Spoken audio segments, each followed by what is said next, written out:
Oiê, tudo bem, turminha? Que saudade que eu tô de vocês! E eu tenho certeza que vocês também estão morrendo de saudade das professoras, dos colegas da escola, não é mesmo? Então, hoje a tia Sandra tá aqui pra gente dar sequência aos nossos estudos. Como da semana passada, nós fizemos várias atividades, dando seguimento à nossa rotina escolar, porque nós sabemos que nós não podemos sair da rotina escolar, mesmo estando distantes, mas as nossas aulas vão continuar. Mas tudo isso vai passar rapidinho e eu tenho certeza que muito em breve, rapidinho, a gente vai estar junto, nos abraçando, nos beijando e matando essa saudade, tá bom? E lembrando a vocês, as atividades que nós fizemos nas aulas da semana passada, das aulas anteriores, serão todas revistas novamente. Vamos refazê-las, sanar dúvidas assim que nós retornarmos à nossa rotina. Tudo bem?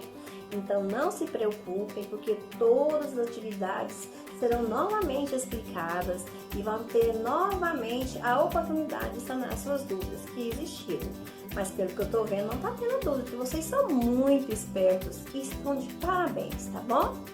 Então, dando sequência à nossa rotina escolar, hoje nós vamos introduzir a nossa nova unidade, a unidade 4, que se diz assim: a matemática e a língua portuguesa.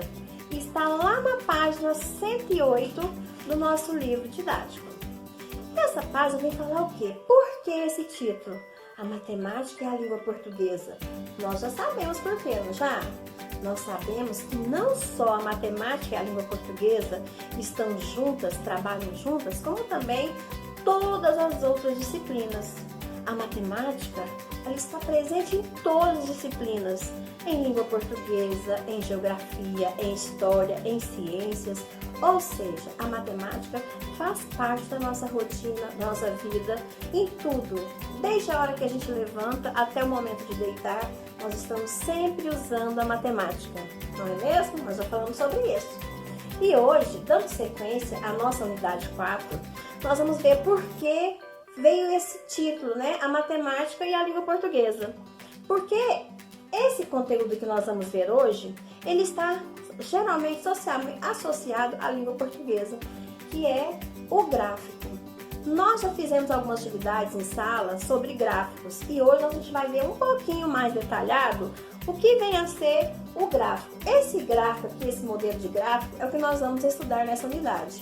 É chamado gráfico de colunas. Por que gráfico de colunas? Porque ele é feito em linha reta, em formato vertical, formando colunas para representar os registros feitos pela língua portuguesa, ou por ciências, história, geografia. Ou seja, para que eu possa construir esse gráfico, eu vou precisar de dados, informações, registros. A partir desses registros que foram feitos através de um texto, eu vou colher as informações necessárias para a construção do meu gráfico. Mas aonde que entra aí? Aonde que entra a matemática? A matemática entra aqui para facilitar. A matemática é um recurso que a língua portuguesa está usando para mostrar o que foi registrado no texto. Quando os autores dos livros, né, os historiadores, os autores de poemas, de texto, de noticiário, registram as suas informações, eles produzem um texto, não é mesmo? Tem todas as técnicas gramaticais para produzir aquele texto. Ou seja, vem parágrafos, o texto tem que ter uma coesão. E aquele texto, a gente lê ele e cada vez a vontade de ler é maior. Aí, a matemática vem o quê? A matemática vem facilitar a nossa interpretação, a nossa compreensão das informações que nos foram passadas. Ou seja, a matemática vem enxugar, recolher as informações mais necessárias e transformá-la em gráfico. Para quê? Para que eu possa melhor comparar, para que eu possa melhor transportar as informações, para que eu possa comparar, somar, subtrair os dados que aquele texto me trouxe. Ou seja, o registro feito pela língua portuguesa foi utilizado pela matemática, colhendo as suas informações necessárias para que a gente possa uma melhor introdução e uma melhor forma de observação para interpretar aquele texto. Esse gráfico que a tia Sandra trouxe hoje aqui é um gráfico de colunas. Ele veio sem título, por quê? Porque nós aqui vamos dar um título para ele. Vamos ler um pouquinho do texto que está lá em cima? Alguns alunos, durante as suas férias, resolveram fazer viagens. Muitos deles escolheram meios de transportes diferentes. Vejam, alguns viajaram de trem, outros viajaram de avião e outros viajaram de barco. Observe agora o gráfico que mostra a quantidade de alunos que escolheram seu meio de transporte. Ou seja, o texto informativo veio, o gráfico recolhe as informações necessárias para a construção. A matemática veio, releu o texto, pegou todas as informações necessárias, elaborou uma tabela, observando a quantidade de alunos que vieram de trem, a quantidade de alunos que viajaram de avião, a quantidade de alunos que viajaram de barco. Das informações obtidas no texto, a matemática vai transformar em uma forma visual para interpretar melhor aquilo que o texto já havia me falado. Observando aqui o gráfico de colunas, ele é baseado em quê? Em um eixo horizontal, onde vai se formar as colunas, que serão a base das colunas, um eixo vertical, onde vai trazer a quantidade, os números expostos no texto da língua portuguesa. Ou seja, aqui eu tenho de 0 a 10, quer dizer, são os números de alunos. Aqui na base horizontal, eu tenho aqui, para cada coluna, um meio de transporte que foi citado no texto: trem, avião e barco.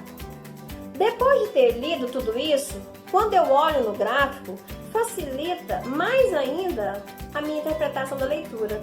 Ao observar o gráfico, eu já sei, observando aqui o trem, a quantidade de alunos que viajaram de trem, 5. Se eu olhar na coluna do avião, observando a quantidade de alunos que viajaram de avião, 10. Barco, observando a quantidade de alunos que viajaram de barcos, eu vejo que foram apenas 2. Ou seja, a matemática colheu as informações do texto da língua portuguesa e, de uma forma mais facilitada, um recurso mais fácil, ela mostrou para que a gente possa comparar visualmente os números de crianças que viajaram e quais foram os meios de transporte escolhidos. Se eu começar a observar aqui e perguntar para vocês nesse momento, qual o meio de transporte mais escolhido pelas crianças? Trem, avião ou barco? Observando a coluna.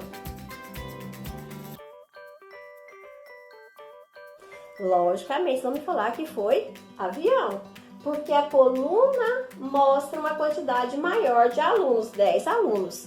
E se eu te perguntar qual a quantidade menor de alunos escolheram o meio de transporte, qual foi o meio de transporte menos escolhido? Você vai olhar aqui e vai ver que o menor foi barco. Muito bem. Então, o gráfico, ele veio para quê? Para facilitar, é um recurso matemático onde as informações trazidas no texto da língua portuguesa ou de qualquer outra disciplina venha sido interpretado e visualizado matematicamente. Por isso, o texto ele é coligado com a matemática e a língua portuguesa juntos. Por isso, o título da nossa unidade. E é o que nós vamos ver agora nas páginas seguintes. Observando, entenderam? E aí eu pergunto para vocês, qual seria o título que vocês dariam para esse gráfico? Eu vou esperar as respostas lá no meu WhatsApp, certinho? Vocês vão sugerir um título para esse gráfico. O objetivo dos gráficos de colunas é representar os dados registrados com o intuito de analisar, comparar as projeções no período determinado. O uso de gráficos também é importante para a compreensão, para a comparação e a resolução de problemas. Os tipos de gráficos mais comuns são gráfico de segmentos ou linhas, gráfico de colunas ou barras, gráfico de setores, também conhecido como gráfico de pizza.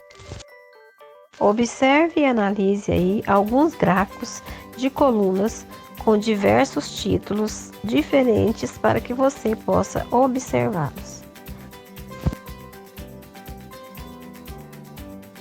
A linguagem gráfica agiliza e simplifica a observação direta dos dados numéricos.